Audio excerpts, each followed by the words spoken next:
Madam Speaker, the President of the United States.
Members of Congress, I have the high privilege and distinct honor to present to you the President of the United States.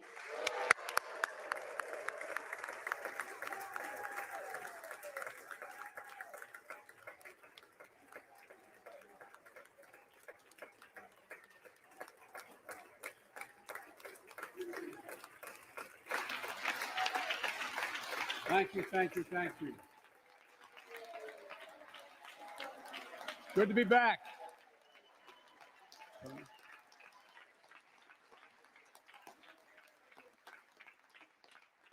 Mitch and Chuck will understand it's good to be almost home. Down the hall. Anyway, thank you all. Madam Speaker, Madam Vice President.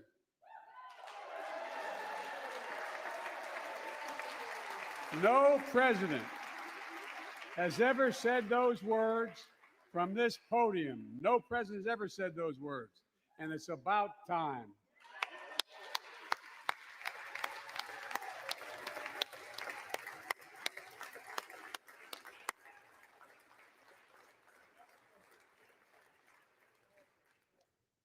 First Lady, I'm her husband. Second Gentleman, Chief Justice, members of the United States Congress and the Cabinet, distinguished guests, my fellow Americans. While the setting tonight is familiar, this gathering is just a little bit different. A reminder of the extraordinary times we're in. Throughout our history, presidents have come to this chamber to speak to Congress, to the nation, and to the world, to declare war, to celebrate peace, to announce new plans and possibilities. Tonight, I come to talk about crisis and opportunity, about rebuilding the nation, revitalizing our democracy, and winning the future for America. I stand here tonight, one day shy of the 100th day of my administration. 100 days since I took the oath of office and lifted my hand off our family Bible and inherited a nation, we all did, that was in crisis. The worst pandemic in a century, the worst economic crisis since the Great Depression, the worst attack on our democracy since the Civil War. Now, after just 100 days, I can report to the nation, America is on the move again.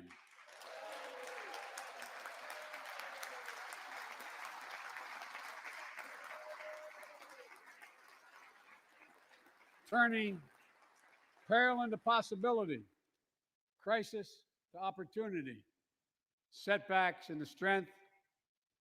We all know life can knock us down, but in America, we never, ever, ever stay down. Americans always get up. Today, that's what we're doing. America's rising anew, choosing hope over fear, truth over lies, and light over darkness. After 100 days of rescue and renewal, America is ready for a takeoff, in my view. We're working again, dreaming again, discovering again, and leading the world again. We have shown each other and the world that there's no quit in America, none. 100 days ago, America's house was on fire. We had to act. And thanks to the extraordinary leadership of Speaker Pelosi, Majority Leader Schumer, and the overwhelming support of the American people, Democrats, Independents, and Republicans, we did act. Together, we passed the American Rescue Plan, one of the most consequential rescue packages in American history. We're already seeing the results.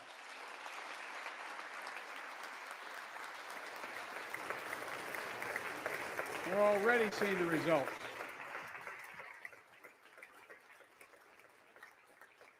After I promised we'd get 100 million COVID-19 vaccine shots into people's arms in 100 days, we will have provided over 220 million COVID shots in those 100 days.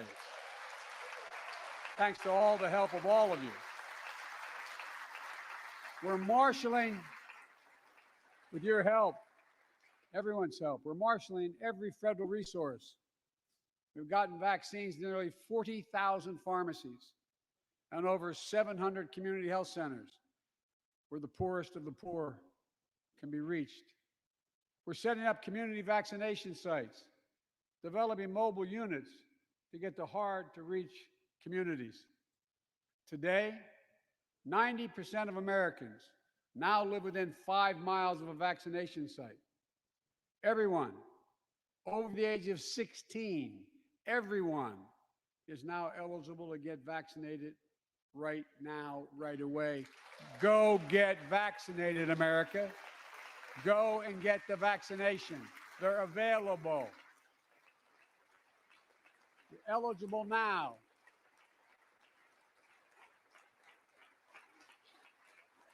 When I was sworn in January 20th, less than 1% of the seniors in America are fully vaccinated against COVID-19. 100 days later, 70% of seniors in America over 65 are protected, fully protected. Senior deaths from COVID-19 are down 80% since January, down 80% because of all of you. And more than half of all the adults in America have gotten at least one shot. A mass vaccination center in Glendale, Arizona, I asked the nurse, I said, "What's it like?" She looked at me and she said, "It's like every shot is giving a dose of hope," is her phrase, a dose of hope. A dose of hope for an educator in Florida who has a child suffering from an autoimmune disease. Wrote to me, said she's worried, and she was worried about bringing the virus home. She said she then got vaccinated at a large site in her car. She said she sat in her car when she got vaccinated and just cried. Cried out of joy and cried out of relief. Parents, seeing the smiles on their kids' faces for those who are able to go back to school because the teachers and school bus drivers and cafeteria workers have been vaccinated. Grandparents, hugging their children and grandchildren instead of pressing hands against the window to say goodbye. It means everything. Those things mean everything. You know, there's still, you all know it, you know it better than any group of Americans, there's still more work to do to beat this virus. We can't let our guard down. But tonight, I can say, because of you, the American people, our progress these past 100 days against one of the worst pandemics in history has been one of the greatest logistical achievements this country's ever seen. What else have we done in those first 100 days? We kept our commitment, Democrats and Republicans, of sending $1,400 rescue checks to 85% of American households. We've already sent more than 160 million checks out the door. It's making a difference. You all know it when you go home. For many people, it's making all the difference in the world. A single mom in Texas who wrote me, she said she couldn't work. And she said the relief check put food on the table and saved her and her son from eviction from their apartment. A grandmother in Virginia who told me she immediately took her granddaughter to the eye doctor, something she said she put off for months because she didn't have the money. One of the defining images, at least from my perspective in this crisis, has been cars lined up for miles. And not people just barely able to start those cars, nice cars, lined up for miles, waiting for a box of food to be put in their trunk. I don't know about you, but I didn't ever think I'd see that in America. And all of this is through no fault of their own. No fault of their own, these people are in this position. That's why the rescue plan is delivering food and nutrition assistance to millions of Americans facing hunger. And hunger is down sharply already. We're also providing rental assistance. You all know this, but the American people, I want to make sure they understand. Keeping people from being evicted from their homes. Providing loans to small businesses that reopen and keep their employees on the job.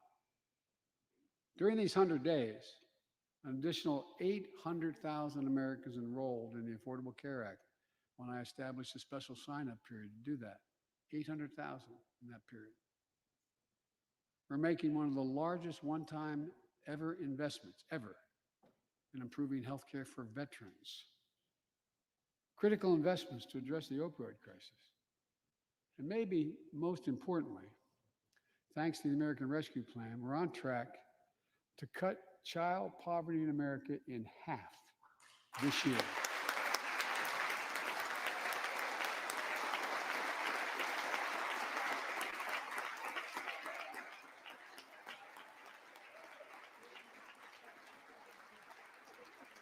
And in the process, while this was all going on, the economy created more than 1,300,000 new jobs in 100 days. More jobs in the first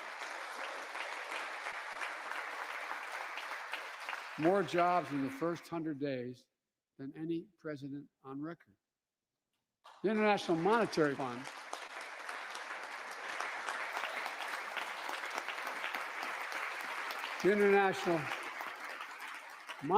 Fund is now estimating our economy will grow at a rate of more than 6% this year. That will be the fastest pace of economic growth in this country in nearly 4 decades. America's moving forward, but we can't stop now. We're in competition with China and other countries to win the 21st century. We're at a great inflection point in history. We have to do more than just build back better. We have to build back better. We have to compete more strenuously than we have. Throughout our history, if you think about it, public investment in infrastructure has literally transformed America, our attitudes as well as our opportunities. The Transcontinental Railroad, the interstate highways, united 2 oceans and brought a totally new age of progress to the United States of America. Universal public schools and college aid opened wide the doors of opportunity. Scientific breakthroughs took us to the moon. Now we're on Mars. Discovering vaccines gave us the internet, and so much more. These are investments we made together as one country, and investments that only the government was in a position to make. Time and again, they propel us into the future. That's why I proposed the American Jobs Plan, a once-in-a-generation investment in America itself, This is the largest jobs plan since World War II. Creates jobs to upgrade our transportation infrastructure. Jobs modernizing our roads, bridges, highways. Jobs building ports and airports, rail corridors, transit lines. It's clean water. And today, up to 10 million homes in America and more than 400,000 schools and child care centers have pipes with lead in them, including drinking water. A clear and present danger to our children's health. American Jobs Plan creates jobs replacing 100% of the nation's lead pipes and service lines, so every American can drink clean water.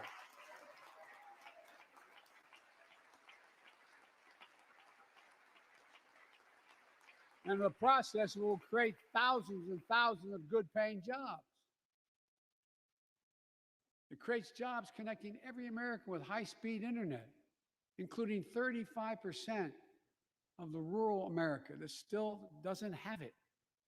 It's going to help our kids and our businesses succeed in the 21st century economy. And I'm asking the Vice President to lead this effort, if she would, because I know it'll get done. Creates jobs building a modern power grid. Our grids are vulnerable to storms, hacks, catastrophic failures with tragic results, as we saw in Texas and elsewhere during the winter storms.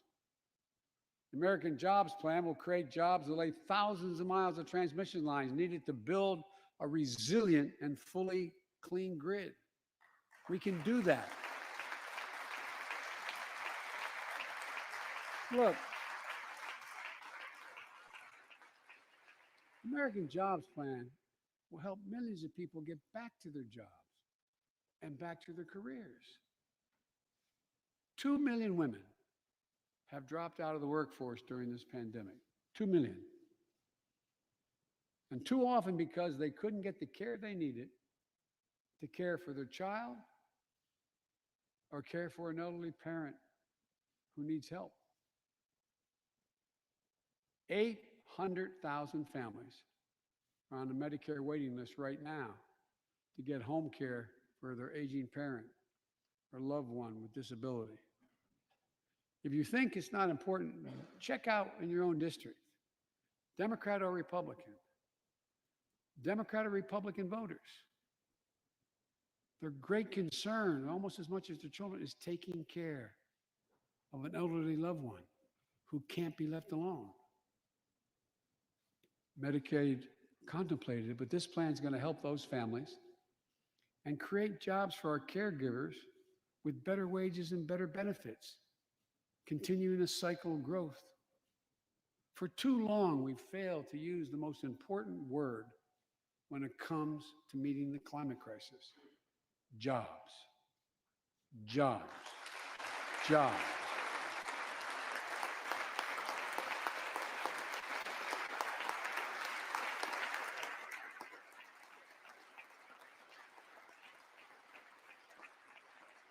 For me, when I think climate change, I think jobs.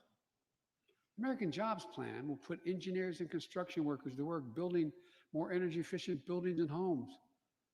Electrical workers, IBEW members installing 500,000 charging stations along our highways so we can own the electric car market. Farmers planting cover crops so they can reduce the carbon dioxide in the air and get paid for doing it. Look, think about it.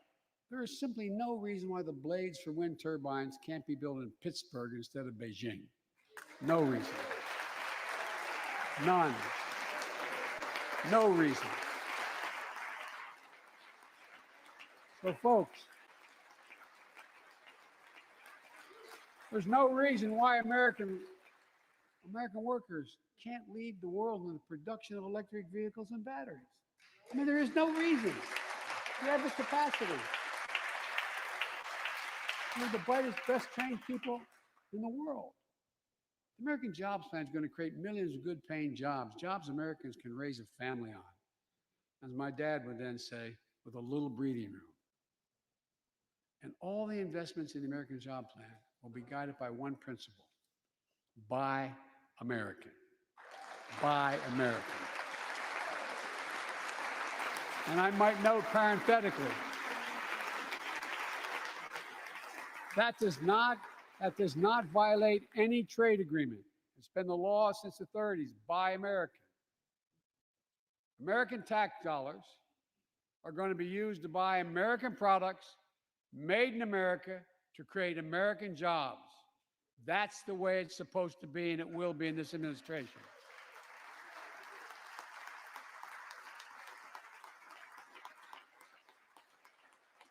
And I made it clear to all my cabinet people, their ability to give exemptions has been strenuously limited.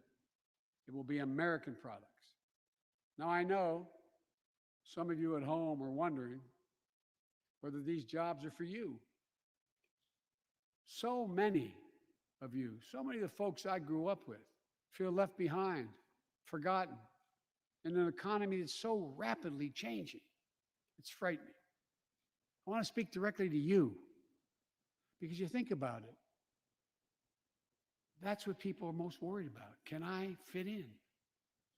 Independent experts estimate the American Jobs Plan will add millions of jobs and trillions of dollars to economic growth in the years to come. It is an 8-year program. These are good paying jobs that can't be outsourced. Nearly 90% of the infrastructure jobs created in the American Jobs Plan do not require a college degree. 75% don't require an associate's degree. The American Jobs Plan is a blue-collar blueprint to build America. That's what it is.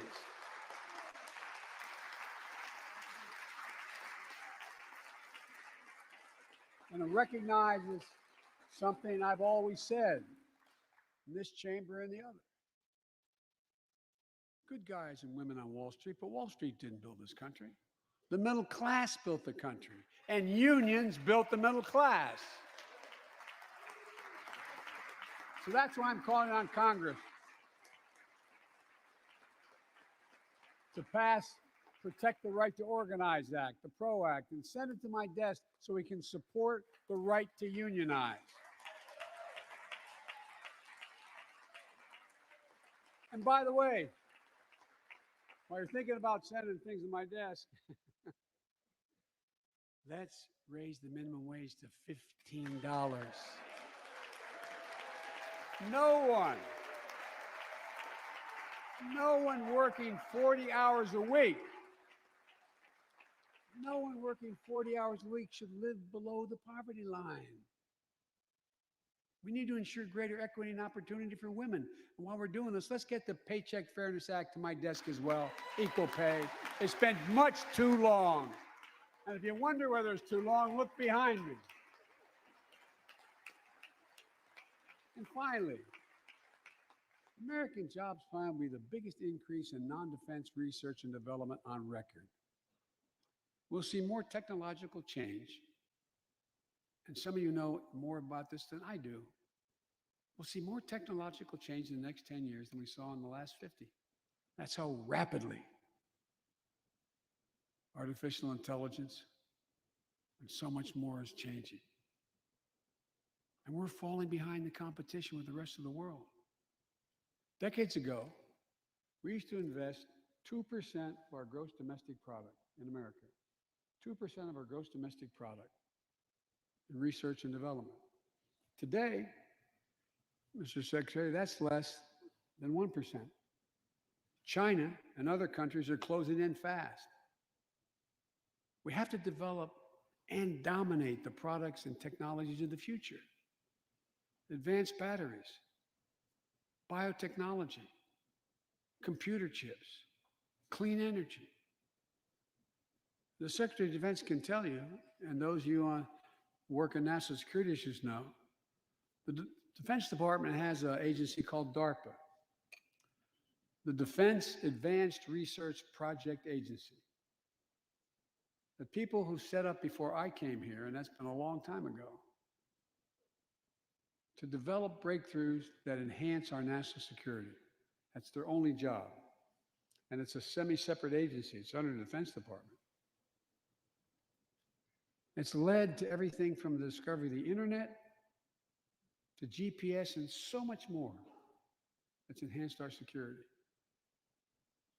The National Institute of Health, the NIH, I believe, should create a similar advanced research projects agency for health.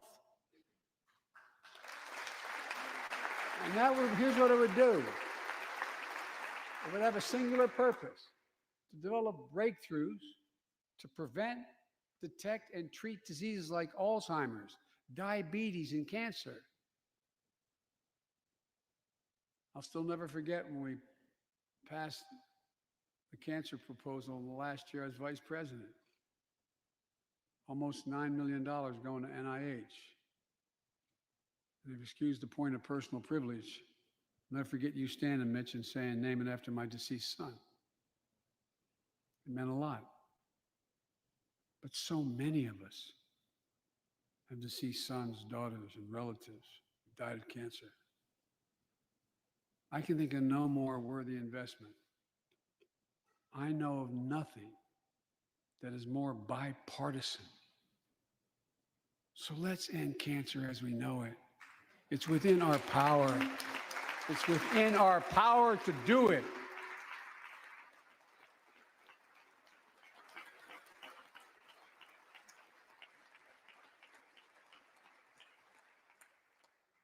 Investments in jobs and infrastructure like the ones we're talking about have often had bipartisan support in the past.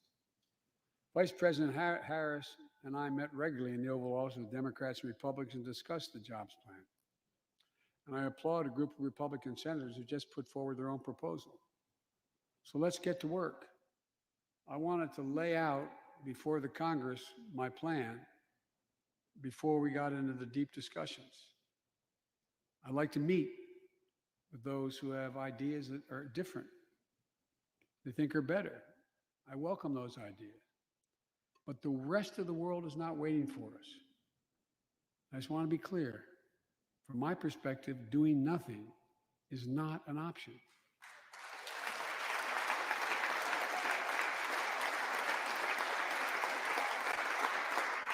Look, we can't be so busy competing with one another that we forget the competition that we have with the rest of the world to win the 21st century. Secretary Blinken can tell you, I spent a lot of time with President Xi. Traveled over 17,000 miles with him. Spent, they tell me, over 24 hours in private discussions with him. When he called to congratulate him, we had a 2-hour discussion. He's deadly earnest about becoming the most significant, consequential nation in the world. He and others, autocrats, think that democracy can't compete in the 21st century with autocracies because it takes too long to get consensus. To win that competition for the future, in my view, we also need to make a once-in-a-generation investment in our families and our children. That's why I've introduced the American Families Plan tonight, which addresses 4 of the biggest challenges facing American families and in turn America. First is access to good education. When this nation made 12 years of public education universal in the last century, it made us the best educated, best prepared nation in the world. It's, I believe, the overwhelming reason that propelled us to where we got in the 20th century. But the world's caught up or catching up. They're not waiting. I would say parenthetically, if we were sitting down, we set a bipartisan committee together and said, okay, we're going to decide what we do in terms of government providing for free education. I wonder whether we'd think, as we did in the 20th century, that 12 years is enough in the 21st century. I doubt it. 12 years is no longer enough today to compete with the rest of the world in the 21st century. That's why my American Families Plan guarantees 4 additional years of public education for every person in America, starting as early as we can. The great universities in this country have conducted studies of the last 10 years.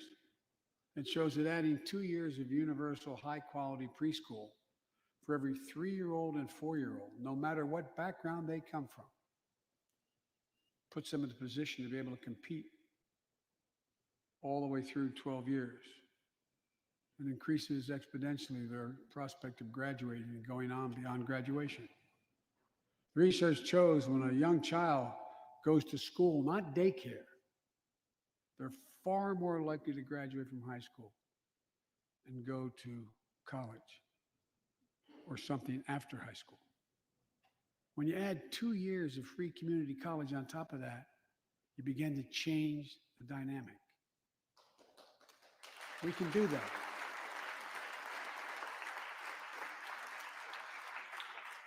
And we'll increase Pell Grants and invest in historical Black colleges and universities, tribal colleges, minority-serving institutions. The reason is they don't have the endowments, but their students are just as capable of learning about cybersecurity, just as capable of learning about metallurgy, all the things that are going on that provide those jobs of the future. Jill is a community college professor who teaches today as First Lady. She's long said,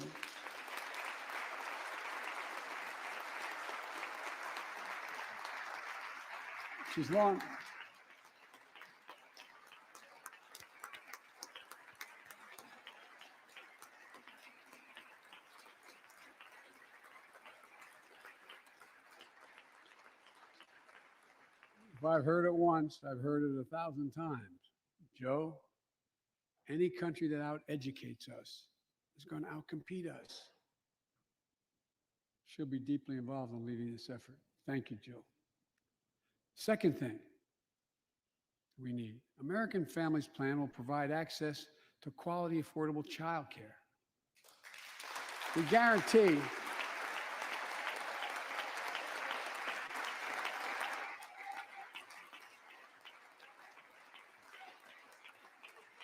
when I'm proposing in legislation, we guarantee that low and middle income families will pay no more than 7% of their income for high quality care for children up to the age of 5.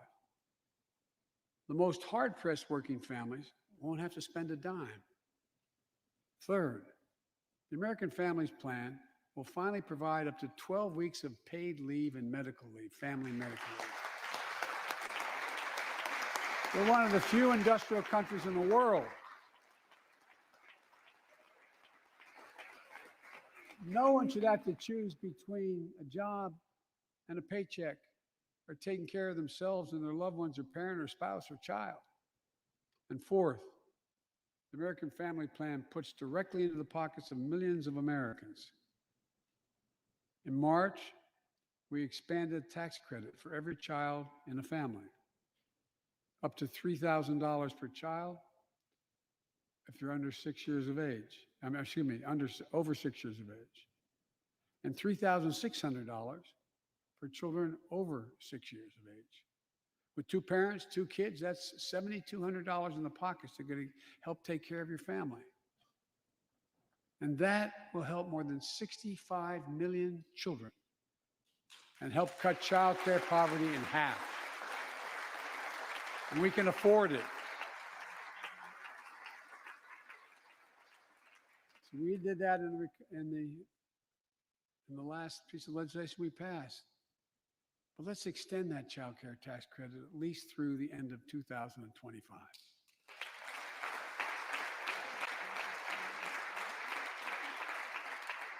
The American Rescue Plan lowered health care premiums for 9 million Americans who buy their coverage under the Affordable Care Act. I know that's really popular this side of the aisle. But let's make that provision permanent so their premiums don't go back up.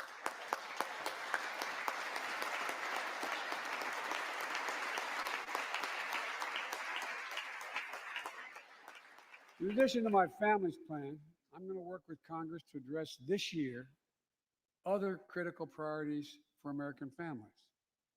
The Affordable Care Act has been a lifeline for millions of Americans, protecting people with pre-existing conditions, protecting women's health, and the pandemic has demonstrated how badly it's needed. Let's lower deductibles for working families on the Affordable Care Act. And let's lower prescription drug costs. We know how to do this.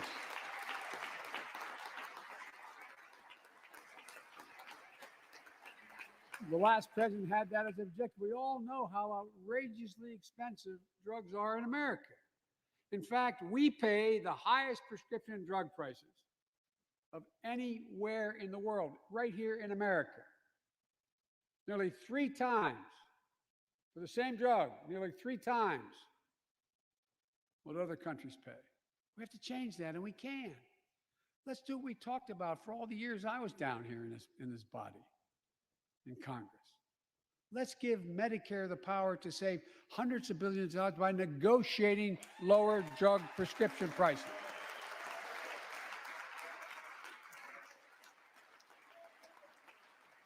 By the way, it won't just help people on Medicare. Lower prescription drug costs for everyone. And the money we save, which is billions of dollars, can go to strengthen the Affordable Care Act and expand Medicare coverage benefits without costing taxpayers an additional penny. It's within our power to do it. Let's do it now.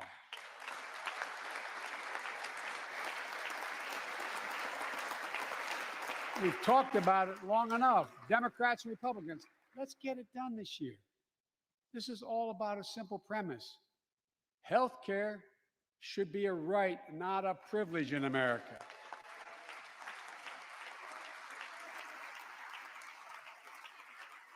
So, how do we pay for my jobs and family plan? I made it clear we can do it without increasing the deficits. Let's start with what I will not do. I will not impose any tax increase on people making less than $400,000. But it's time for corporate America and the wealthiest 1% of Americans to just begin to pay their fair share. Just their fair share.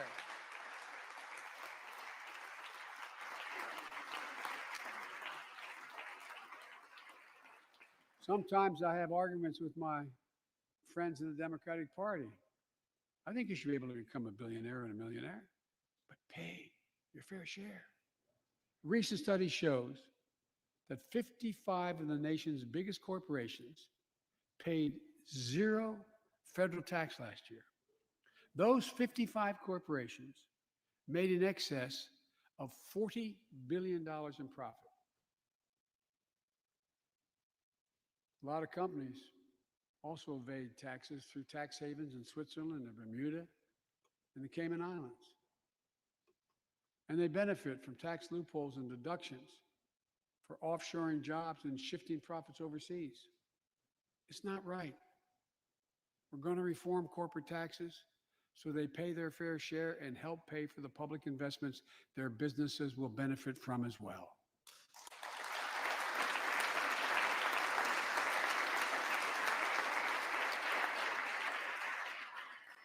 We're going to reward work, not just wealth. We take the top tax bracket for the wealthiest 1% of Americans, those making over $400,000 or more, back up to where it was when George W. Bush was president, when he started, 39.6%. That's where it was when George W. was president. We're going to get rid of the loopholes, allow Americans to make more than $1 million a year and pay a lower tax rate on their capital gains than Americans who receive a paycheck. We're only going to affect 0.3% of all Americans by that action, 0.3%. And the IRS is going to crack down on millionaires and billionaires who cheat on their taxes. It's estimated to be billions of dollars by think tanks that are left, right, and center. I'm not looking to punish anybody. But I will not add a tax burden, additional tax burden to the middle class in this country. They're already paying enough. I believe what I propose is fair, fiscally responsible, and it raises revenue to pay for the plans I propose and will create millions of jobs that will grow the economy and enhance our financial standing in the country. When you hear someone say they don't want to raise taxes on the wealthiest 1% or corporate America, ask them whose taxes you want to raise. Instead, who's they going to cut? Look, the big tax cut of 2017. Remember, it was supposed to pay for itself. That was how it was sold. And generate vast economic growth. Instead, it added $2 trillion to the deficit. It was a huge windfall for corporate America and those at the very top. Instead of using the tax saving to raise wages and invest in research and development, it poured billions of dollars into the pockets of CEOs. In fact, the pay gap between CEOs and their workers is now among the largest in history. According to one study, CEOs make 320 times what the average worker in their corporation makes. Used to be below 100. The pandemic has only made things worse. 20 million Americans lost their job in the pandemic, working and middle-class Americans. At the same time, roughly 650 billionaires in America saw their net worth increase by more than $1 trillion in the same exact period. Let me say it again. 650 people increased their wealth by more than $1 trillion during this pandemic. And they're now worth more than $4 trillion. My fellow Americans, trickle down. Trickle down economics has never worked. And it's time to grow the economy from the bottom and the middle out.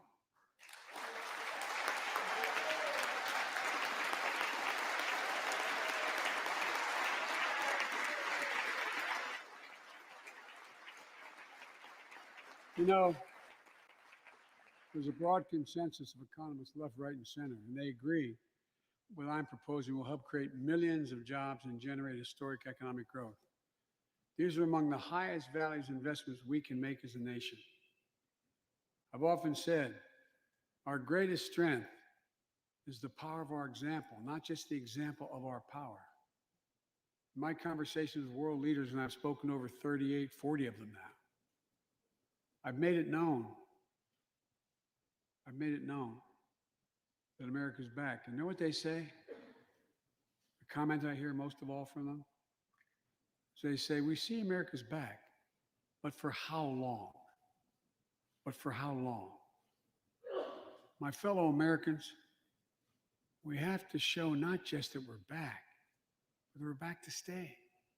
And that we aren't going to go it alone. We're going to do it by leading with our allies.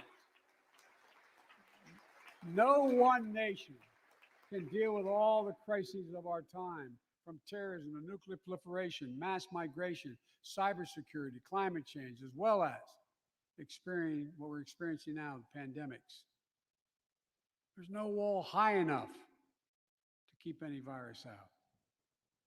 And our own vaccine supply, as it grows to meet our needs, and we're meeting them, will become an arsenal for vaccines for other countries, just as America is an arsenal for democracy for the world, and in consequence, influence the world.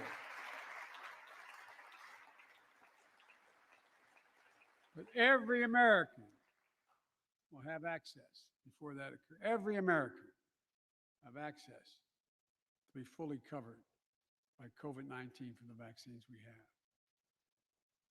Look, the climate crisis is not our fight alone, it's a global fight. The United States accounts, as all of you know, less than 15% of carbon emissions. The rest of the world accounts for 85%.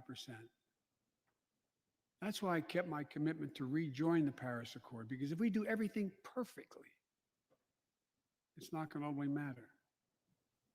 I kept my commitment to convene a climate summit right here in America with all the major economies of the world: China, Russia, India, European Union, And I said I'd do it in my first 100 days. I want to be very blunt about it.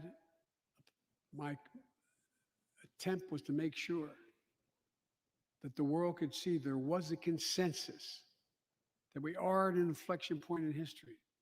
The consensus is if we act to save the planet, we can create millions of jobs and economic growth and opportunity and raise the standard of living of almost everyone around the world. If you watched any of it and you were all busy, I'm sure you didn't have much time. That's what virtually every nation said, even the ones that aren't doing their fair share. The investments I propose tonight also advance a foreign policy, in my view, that benefits the middle class. That means making sure every nation plays by the same rules in the global economy, including China.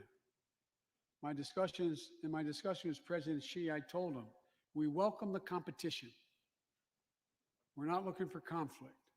But I made absolutely clear that we will defend America's interest across the board. America will stand up to unfair trade practices that undercut American workers and American industries, like subsidies from state to state-owned operations and enterprises, and the theft of American technology and intellectual property.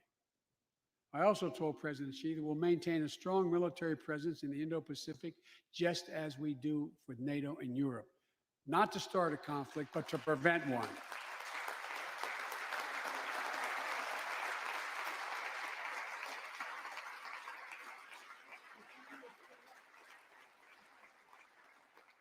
I told them what I've said to many world leaders, that America will not back away from our commitments, our commitment to human rights and fundamental freedoms, and to our alliances. And I pointed out to him, no responsible American president could remain silent when basic human rights are being so blatantly violated. An American president has to represent the essence of what our country stands for. America is an idea, the most unique idea in history. We are created, all of us, equal. It's who we are. And we cannot walk away from that principle and, in fact, say we're dealing with the American idea. With regard to Russia, I know it concerns some of you, but I made very clear to Putin that we're not going to seek escalation, but their actions will have consequences. They turn out to be true, and they turned out to be true. So I responded directly and proportionally to Russia's interference in our elections and the cyber attacks on our government and our business. They did both of these things, and I told them we would respond, and we have. But we can also cooperate when it's our mutual interest. We did it when we extended the New START Treaty on nuclear arms, and we're working to do it on climate change. But he understands we will respond. On Iran and North Korea, nuclear programs that present serious threats to American security and the security of the world. We're going to be working closely with our allies to address the threats posed by both of these countries through diplomacy as well as stern deterrence. And American leadership means ending the forever war in Afghanistan. We have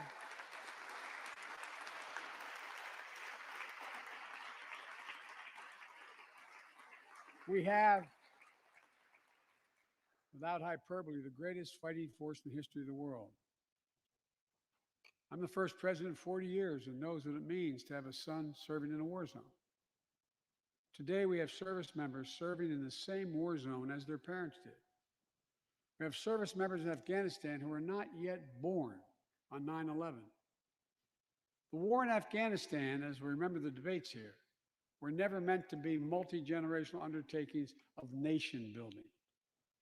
We went to Afghanistan to get the terrorists who attacked us on 9/11. And we said we would follow Osama bin Laden to the gates of hell to do it. If you've been in the upper Konar Valley, you've kind of seen the gates of hell.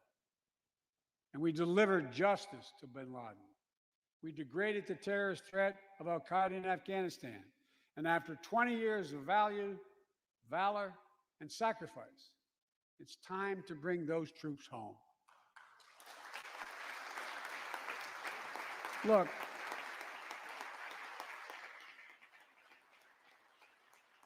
even as we do, we'll maintain over-the-horizon capacity to suppress future threats to the homeland. Make no mistake, in 20 years, terrorism has metastasized. The threat has evolved way beyond Afghanistan. Those of you in the intelligence committees, the foreign relations committee, defense committees, you know well, we have to remain vigilant against the threats to the United States wherever they come from. Al-Qaeda and ISIS are in Yemen, Syria, Somalia, other places in Africa, in the Middle East, and beyond. And we won't ignore what our intelligence agencies have determined to be the most lethal terrorist threat to the homeland today. White supremacy is terrorism. We're not going to ignore that either. My fellow Americans, look, we have to come together to heal the soul of this nation. It was nearly a year ago before her father's funeral when I spoke with Gianna Floyd, George Floyd's young daughter. She's a little tyke, so I was kneeling down to talk to her so I could look her in the eye. She looked at me, she said, "My daddy changed the world." Well, after the conviction of George Floyd's murderer, we can see how right she was if we have the courage to act as a Congress. We've all seen the knee of injustice on the neck of Black Americans. Now's our opportunity to make some real progress. The vast majority of men and women wearing a uniform and a badge serve our communities, and they serve them honorably. I know them. I know they want.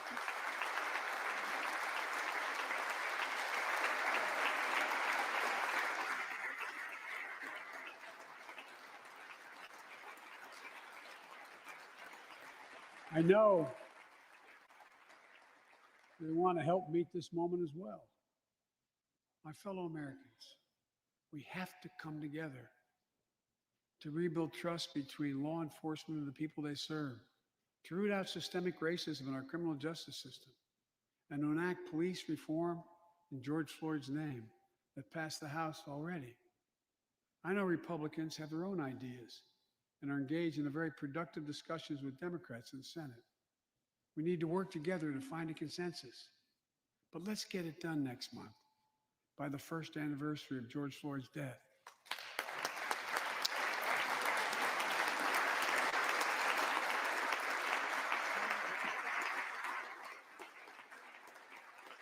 The country supports this reform, and Congress should act. We have a giant opportunity to bend the arc of the moral universe toward justice, real justice. And with the plans outlined tonight, we have a real chance to root out systemic racism that plagues America and American lives in other ways. A chance to deliver real equity, good jobs, good schools, affordable housing, clean air, clean water, being able to generate wealth and pass it down through generations because you have access to purchase a house. Real opportunities in the lives of more Americans, Black, white, Latino, Asian Americans, Native Americans. Look, I also want to thank the United States Senate for voting 94-1 to pass the COVID-19 Hate Crimes Act to protect Asian American and Pacific Islanders. You acted decisively.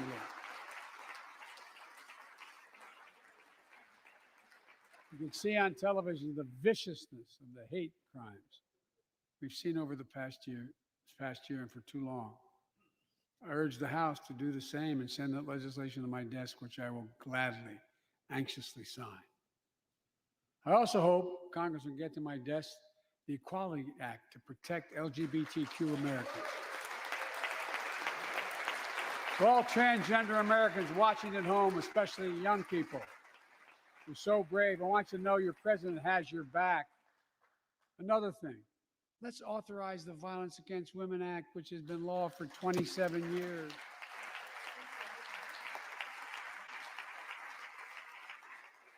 27 years ago, I wrote it. It'll close the act that has to be authorized now, will close the boyfriend loophole to keep guns out of the hands of abusers. The court order said this is an abuser. You can't own a gun. It's to close that loophole that existed. You know, it's estimated that 50 women are shot and killed by an intimate partner every month in America. 50 a month. Let's pass it and save some lives.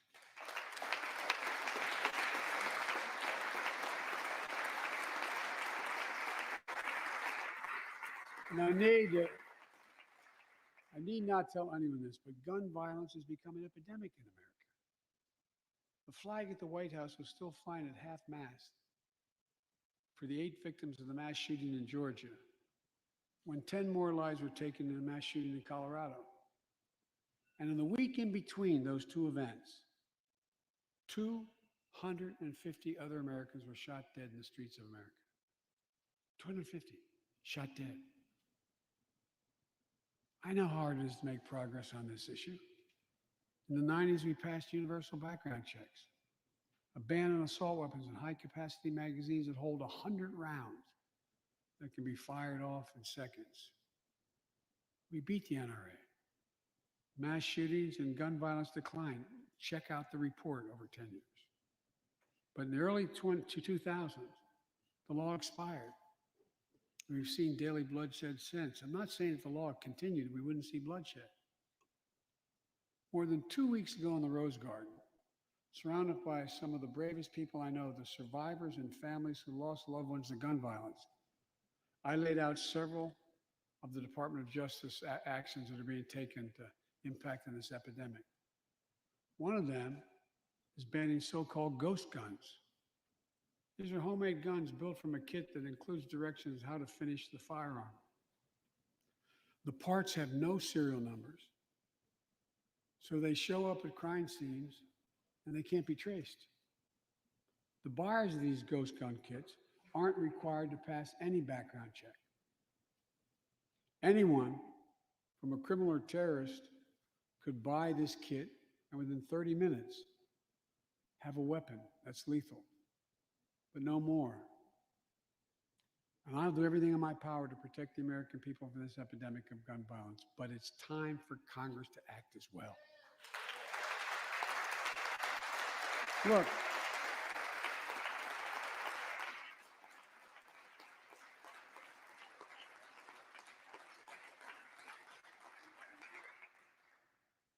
I don't want to become confrontational, but we need more Senate Republicans to join the overwhelming majority of Democratic colleagues and close the loopholes required in background check purchases of guns. We need a ban on assault weapons and high-capacity magazines. And don't tell me it can't be done. We did it before and it worked. Talk to most responsible gun owners and hunters. They'll tell you there's no possible justification for having 100 rounds in a weapon. What do you think, deer wearing Kevlar vests?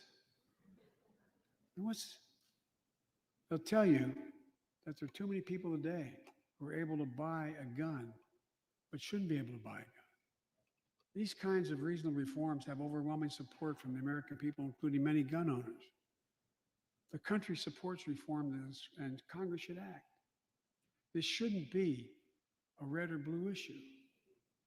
And no amendment to the Constitution is absolute. You can't yell fire in a crowded theater. From the very beginning, there were certain guns, weapons that could not be owned by Americans. Certain people could not own those weapons ever. We're not changing the Constitution. We're being reasonable. I think this is not a Democrat or Republican issue. I think it's an American issue. And here's what else we can do. Immigration has always been essential to America. Let's end our exhausting war over immigration. For more than 30 years, politicians have talked about immigration reform, and we've done nothing about it. It's time to fix it. On day one of my presidency, I kept my commitment and sent a comprehensive immigration bill to the United States Congress. If you believe we need to secure the border, pass it because it has a lot of money for high-tech border security. If you believe in a pathway to citizenship, pass it. It's over 11 million undocumented folks, the vast majority of here overstaying visas. Pass it. We can actually, if you actually want to solve a problem, I've sent a bill to take a close look at it. We also have to get at the root problem of why people are fleeing, particularly to our southern border from Guatemala, Honduras, and El Salvador. The violence, the corruption, the gangs, the political instability, hunger, hurricanes, earthquakes, natural disasters. When I was president, when I was vice president, the president asked me to focus on providing help needed to address the root causes of migration. And it helped keep people in their own countries instead of being forced to leave. The plan was working, but the last administration decided it was not worth it. I'm restoring the program and asked Vice President Harris to lead our diplomatic effort to take care of this.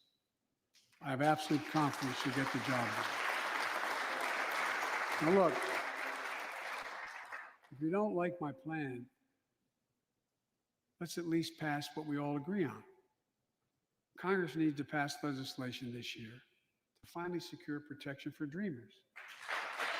The young people have only known America as their home. And permanent protection for immigrants who are here on temporary protective status who came from countries beset by man-made and natural-made violence and disaster, as well as a pathway to citizenship for farm workers who put food on our tables. Look, immigrants have done so much for America during this pandemic and throughout our history. The country supports immigration reform. We should act. Let's argue over it. Let's debate it. But let's act. And if we truly want to restore the soul of America, we need to protect the sacred right to vote. Most people